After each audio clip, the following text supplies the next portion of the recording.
diferença para se garantir na próxima fase, uma outra pré-Libertadores antes da fase de grupos, perdeu por 1-0 no jogo de ida, então precisa fazer 2 de diferença, se devolver o mesmo 1-0 vai para pênalti, se sofrer um gol, por exemplo, tem que fazer pelo menos 3-1, não é algo muito simples realmente, o Corinthians precisa vencer 2-0, né? Seria um placar mais interessante, mais simples de ser feito dentro das circunstâncias, mas precisa mudar algumas coisas, e por isso o Thiago Nunes já começa a cogitar algumas mudanças de tudo aquilo que a gente havia analisado, especialmente no jogo de ida. Vamos falar da situação do Pedrinho. Pedrinho jogou 80 minutos no jogo contra a Argentina, no último domingo, no pré-olímpico, em que o Brasil precisava vencer, né, para garantir a sua vaga em Tóquio. Pedrinho titular. Voltou na segunda-feira, né, houve aquele problema aqui em São Paulo, né, com muita chuva, o elenco ficou em casa, ele também, né, ficou descansando. E não se sabia qual seria o desgaste físico do Pedrinho em relação à viagem, em relação ao jogo que ele atuou no último domingo e tudo mais, mas ele é um jogador que tem um biotipo muito, embora até nos últimos tempos se falava que o Pedrinho não aguentava 90 minutos, né, não tinha força, mas ele fez um trabalho nos últimos anos, é muito jovem ainda, claro que isso não tem nenhuma relação, mas chegou, treinou e indica que o Pedrinho será titular. O Thiago até chegou a dizer no jogo no Paraguai de que o Pedrinho viria para disputar posição com outros jogadores, que ele precisa entender o sistema de jogo. Realmente ele não tinha atuado ainda, né? Tava o tempo todo servindo a seleção, mas o Corinthians não pode prescindir do talento do Pedrinho, ainda mais no contexto que a gente está vendo da equipe. O Thiago que perdeu o Ramiro, por exemplo, com estiramento no joelho, e aí muita gente pode dizer, não, mas o Ramiro, como é que o Ramiro vai fazer falta? Nesse time do Thiago, ele começou muito bem o ano, e começou a encaixar muito bem taticamente no time, fazendo com que o Luan crescesse, com que o Cantillo tivesse mais liberdade no meio também. Quando ele sai do time, o Thiago, até de forma inteligente, ele muda o seu sistema. Ele coloca 2 atacantes espetados lá na frente, o Janderson e o Everaldo.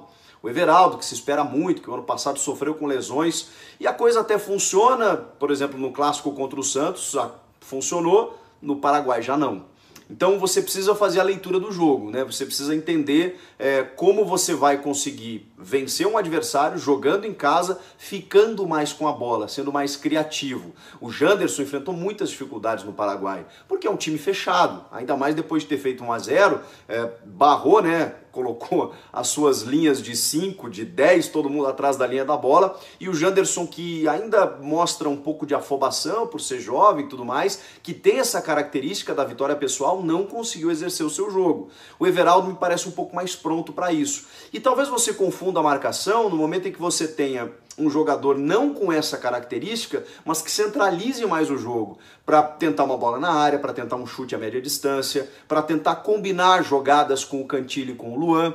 E aí do outro lado, sim, num escape, num contra-ataque, numa velocidade, você abusa da característica do Everaldo.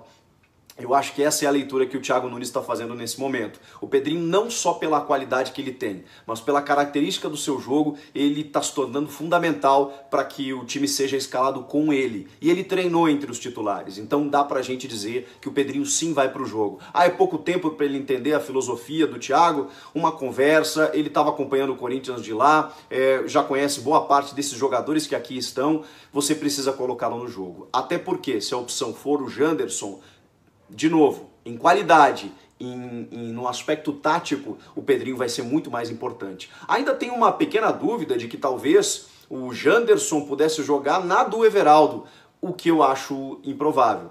Eu acredito que, exatamente por colocar o Pedrinho no lugar onde o Janderson estava atuando, que era aberto pelo lado direito, na esquerda seguirá o Everaldo, que mostrou mais objetividade, mais efetividade atuando naquele lado do campo. Uma espécie do que o Cleison fez em alguns momentos e foi até produtivo enquanto esteve no Corinthians. Depois acabou oscilando e tal, mas o Everaldo é essa figura. O Corinthians precisa desse cara e ele tem sido.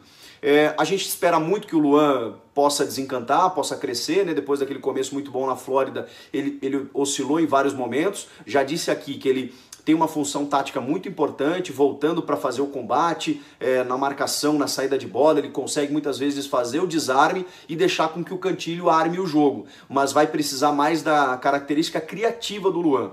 O Luan vai precisar se apresentar para ser esse cara do toque, de carimbar a bola junto com o Pedrinho e o Cantilho.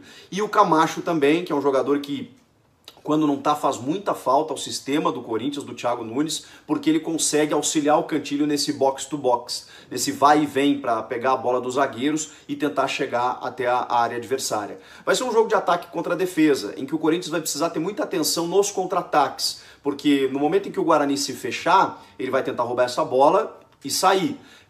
Vai ter que, com uma marcação-pressão, o Corinthians não deixar o Guarani respirar. Não deixando respirar e roubando essa bola imediatamente, essa segunda bola, o Corinthians vai seguir martelando. E seguir martelando significa, né, se o Corinthians tiver efetividade, bola na rede. É o que a gente espera, que no primeiro tempo, por exemplo, o Corinthians já consiga o seu primeiro gol. E aí, na consequência dos fatos, consiga o segundo e, consequentemente, né, com o perdão da redundância, a classificação.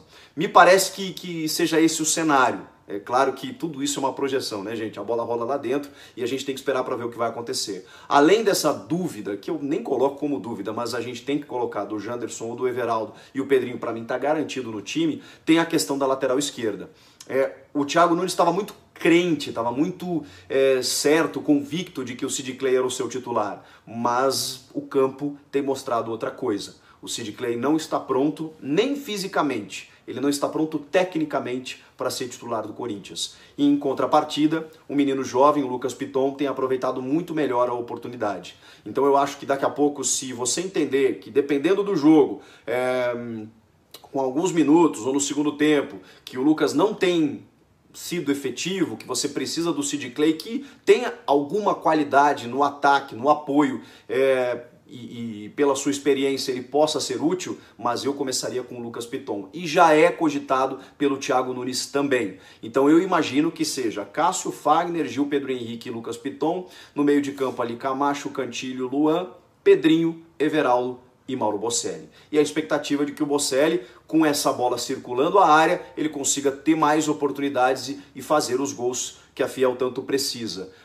Talvez a dificuldade seja exatamente furar esse bloqueio do Guarani do Paraguai, que vai realmente esperar e se retrancar. E aí você tem alternativas como, por exemplo, do Gustavo para jogar uma bola na área, ou no segundo tempo, o Wagner Love, que já entrou na última partida contra a Inter de Limeira, porque é um jogador experiente, que conhece decisão. Se a coisa tá difícil, eu também alçaria a mão do Wagner Love para um segundo tempo começar o jogo, esses 11 que eu falei. E eu queria ouvir vocês. O que vocês acham?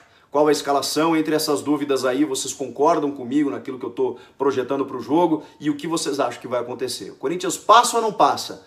Vale o ano, ou quem sabe pelo menos o semestre. Uma eliminação seria muito ruim.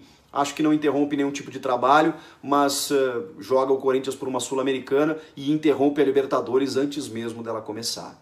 Comentem aqui embaixo, inscreva-se no canal e eu volto amanhã depois do jogo, hein? Pra gente analisar tudo o que acontecer.